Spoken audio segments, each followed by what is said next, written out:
Finally guys আমি সারিলে বাজার আয় পড়ছি। আনারা বহুত ভিডিও দেখছুন, এই ভিডিওটা শেষ পর্যন্ত দেখুন। চাষিরা আয় পড়ছে বাজার করবার লাগিয়া, চাচারাও আয় পড়ছে বাজার করবার লাগিয়া। বাইজানে গাড়ি চায় চায় দেখে লো তোমারি সারালি আজ হচ্ছে ঈদের বাজার। দেখুন কত সুন্দর সুন্দর কাপড় লকটায় থুয়ে দিছে। বাজারও চাষিরাও আয় পড়ছে কাপড় লইবার লাগিয়া। আর এন্দা বাইজানে বিচারতাছে কাপড় পছন্দ হইতাছে না।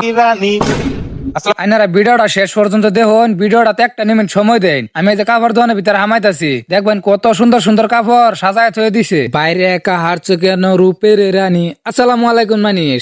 নানি আমার গান শুনিয়া নানি এরম বাসায় রয়েছে যেমন আমার খায় আলবো। আমি কাপড় বিচারা সামনে যেতেছি আর বাইজান আমার পাশে পাশে কাপড় বিচারতাছে। বাইজান হলে কাপড় পছন্দ না। বাইরা আইছে কাপড় কিন্তু বাইরে বলে কাপড় ফানা। বাইরা কাপড় পাইবে করতে সারে কাপড় কিনে আলছে চাষিরা লাগে রাস্তা হামান জানা। ভাই এক নিমিট ভিডিওর সময় দেওয়ার লাগে বহুত বহুত ধন্যবাদ দিলাম। আপনারা ভাই ভিডিওটা শেয়ার করে দেন। ভিডিওটা এই পর্যন্ত রইলো, শেষ।